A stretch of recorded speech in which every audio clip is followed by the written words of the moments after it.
Jumpa lagi. Untuk pertemuan kali ini kita membahas tentang sedikit berkaitan dengan teorema Pitagoras ya. Untuk hal ini kita perlu jelaskan dulu siapa Pitagoras itu. Pitagoras itu adalah dari Samos ya. Sekitar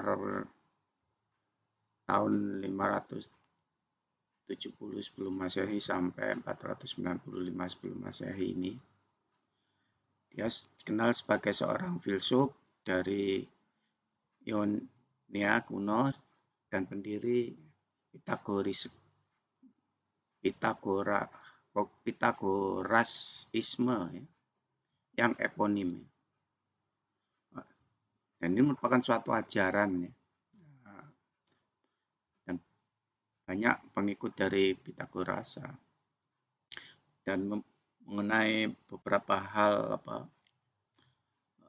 Pitagoras ini kita bisa lihat sejarahnya ataupun beberapa hal secara ringkas autobiografinya ya, termasuk sejarah tentang Pitagoras itu kita bisa lihat di dalam Wikipedia ya. Dia terkenal memang sebagai seorang filosof dan teoremanya juga sangat terkenal, yaitu yang berkaitan dengan segitiga siku-siku. Nanti kita tujuan kita utamanya memang membuktikan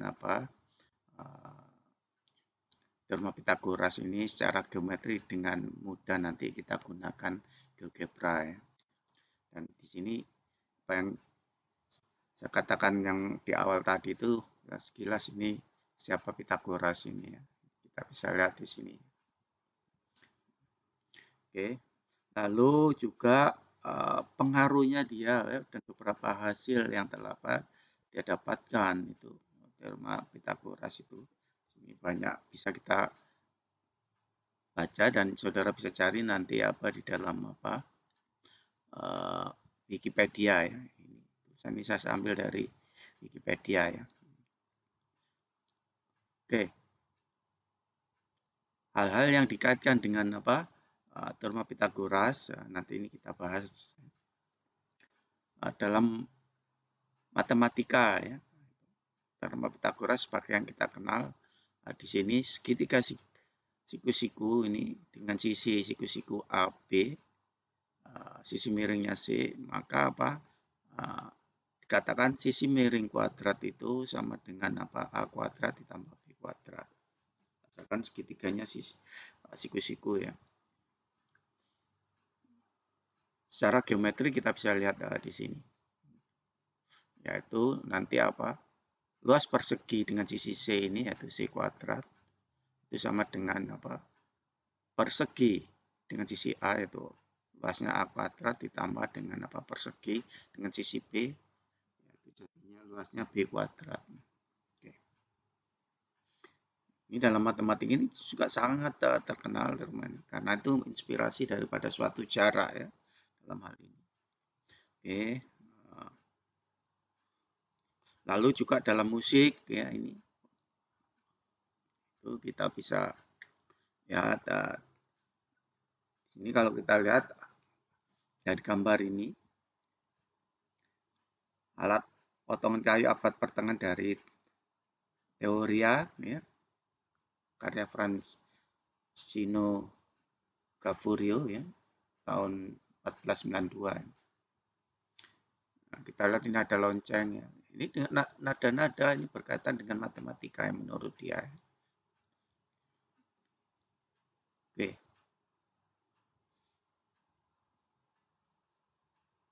Lalu juga dalam astronomi ya pengaruhnya ya apa yang telah dikerjakan oleh Pitagoras itu.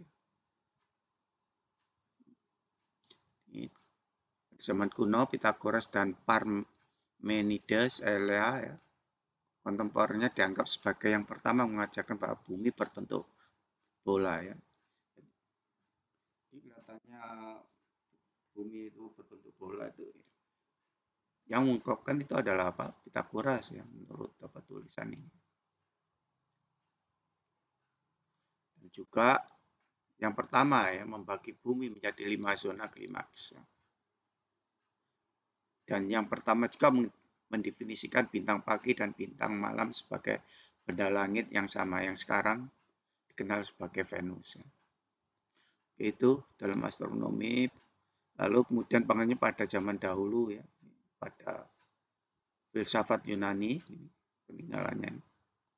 Kita bisa lihat pada naskah abad pertengahan ya, dari terjemahan Latin Calcidius ya, tentang Plato Timaeus. Ya. Oke, kita lihat yang berikutnya. Pada seni dan arsitektur ya.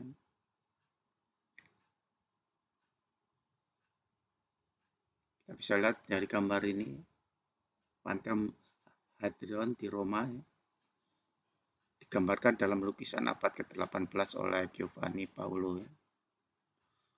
Dibangun sesuai dengan ajaran Pitagoras ya, bentuk-bentuknya. Oke, dalam hal kekristenan awal ya, kekristenan awalnya ya.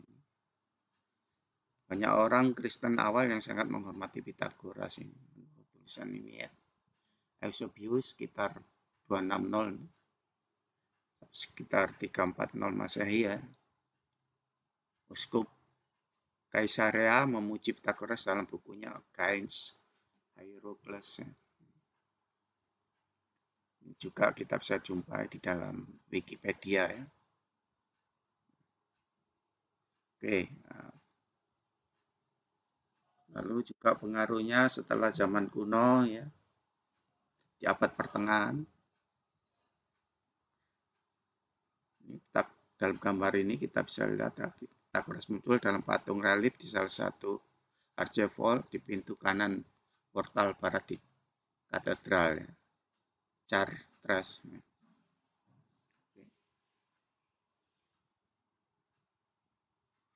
Dia dihormati ya, sebagai pendiri matematika dan musik. Dua dari 7 seni liberal. Ya.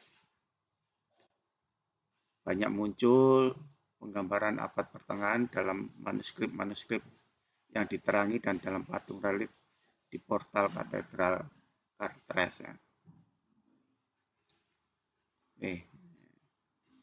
Juga bisa kita dapatkan di dalam Wikipedia ya. Oke. Lalu pada sains modern apa pengaruhnya Pitagoras? Ini dalam kata pengantar bukunya On Revolution of the Heavenly Spheres, Nicolaus Copernicus mengutip berbagai Pitagoras sebagai pengaruh paling penting pada pengembangan model heliocentris alam semesta dengan sengaja menghilangkan penyebutan Aristarchus of Samos, yaitu seorang non-Pitagoras astronom yang telah mengembangkan model heliocentris sepenuhnya pada abad keempat sebelum Masehi. Dalam upaya untuk menggambarkan modelnya sebagai Pitagoras yang fundamental, Johannes Kepler juga terkenal dalam astronom menganggap dirinya seorang Pitagoras ya. Jadi begitu besarnya pengaruh daripada Pitagoras ya. Dia percaya pada doktrin Pitagoras tentang musika universalis. Oke, ini juga Newton. Isaac Newton sangat meyakini ajaran Pitagoras tentang keselarasan matematis dan keteraturan alam semesta. Newton itu terkenal di dalam fisika dengan hukum yang dikenal dengan hukum Newton. Ini pada vegetarisme, aliran vegetarisme. Kita bisa lihat di sini dari gambar ini juga apa bahwasanya penggambar tentang Pythagoras muncul pada di buku 15 dari Metamorphoses of Wit, di mana ia menyampaikan data yang memohon pada para pengikutnya untuk mematuhi diet vegetarian yang ketat.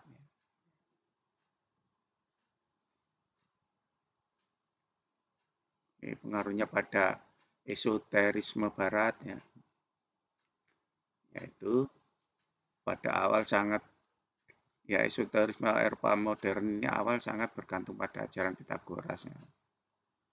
Sarjana humanis Jerman Johannes Reuchlin, ya, pada tahun 1455 sampai 1522 mensintesis Pythagoreisme dengan teologi Kristen dan Kabbalah Yahudi, dengan alasan bahwa Kabbalah dan Pythagoreisme keduanya diilhami oleh tradisi Musa, dan karena itu Pythagoras adalah seorang Kabbalis. Kita juga bisa dapatkan hal ini di Wikipedia, ya. Oke, pada masalah sastra, ya, dia juga berpengaruh, ya. Kita tidak berlama-lama di sini, ya. Lalu kita bicara mengenai teorema Pythagoras, ya, nanti. Di teorema Pythagoras itu bukti secara analitik, ya, itu kita bisa jumpai yang pertama kali dimunculkan oleh Euclid, ya, dalam bukunya Elemen Euclid, ya. Buktinya tidak begitu mudah, ya, saya di gambar ini. Nanti kita berikan secara apa, karena konsentrasi kita ini hanya membicarakan beberapa hal pendahuluan mengenai Pythagoras, ya, dan beberapa hal pengaruhnya yang telah kita sebutkan tadi, dan bukti-bukti secara matematik ini pertama kali diungkapkan oleh Euclid, ya. Ini buktinya nanti kita ada bahas, ya. Ini juga bukti juga yang dikenal, ya, yang diberikan oleh seorang mantan presiden Amerika, ya, James Garfield, ya, dengan gambar ini. Ini dibandingkan dengan bukti Euclid, ini lebih mudah, ya, lebih mudah kita pahami. Oke, juga beberapa bukti matematik, ada beberapa ratusan bukti matematik mengenai teorema Pythagoras. Oke, kita coba sekarang bahas bukti Pythagoras itu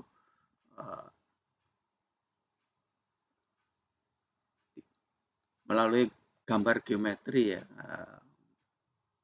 Kita bisa buktikan dengan menggunakan GeoGebra, ya.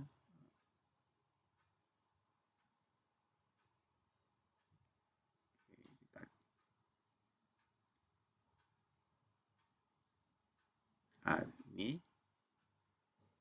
kita bisa lihat gambar di sini.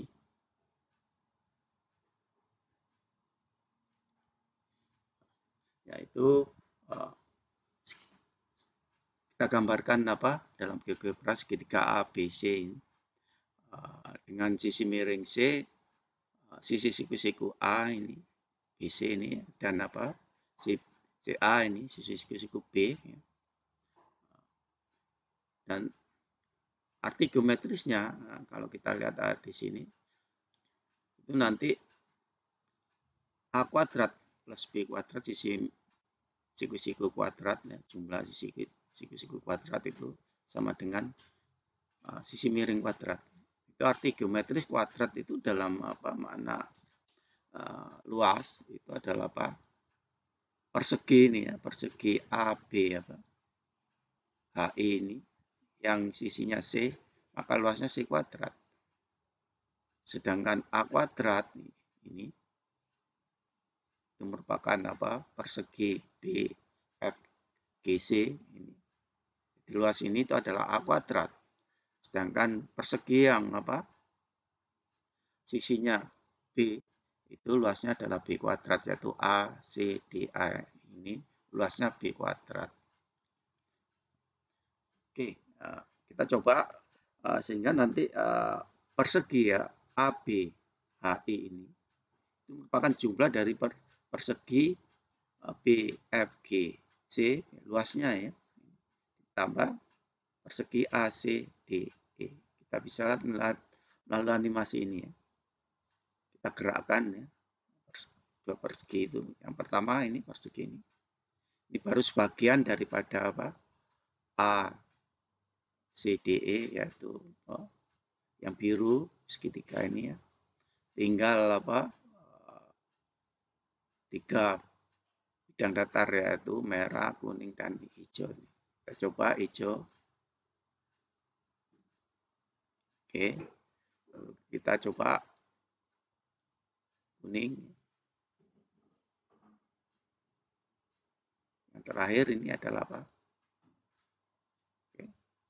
Persis sama totalnya, dua persegi yang sisinya A dan sisinya B itu luasnya itu kalau kita masukkan ke dalam persegi yang sisinya C itu adalah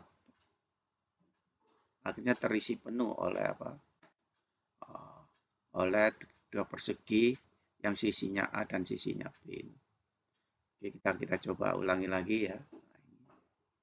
Yang pertama kita gerakkan ini, yang kita pindahkan itu adalah BFGC dan segitiga yang biru ini yang berada di ACDE. Coba, nah ini mengisi bagian kosong pada persegi yang sisinya C ya, yaitu ABHI. Lalu kita coba gerakan ya, yang kuning, yang hijau ini ya.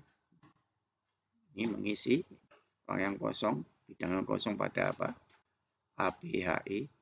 Yang putih ini tinggal ini, dua putih ini nanti diisi oleh kuning dan merah. Oke, kita coba.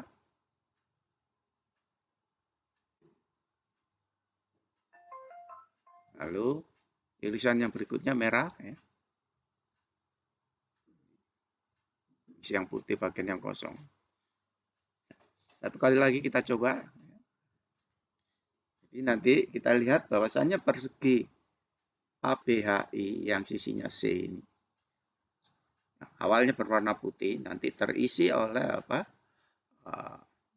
persegi BFGH dan persegi ACDE yang dipecah menjadi 4 bidang, yaitu biru, hijau, kuning, dan merah. Diiris menjadi 4 bagiannya, yaitu biru, hijau, kuning, merah. Dan ini kalau kita gerakkan ini, kita tempatkan pada yang kosong ini, akan yang kosong itu yang berwarna putih akan terisi penuh. Oke, kita lihat ini. Yang pertama. Yang kedua ini hijau. Oke, yang kuning kita isikan.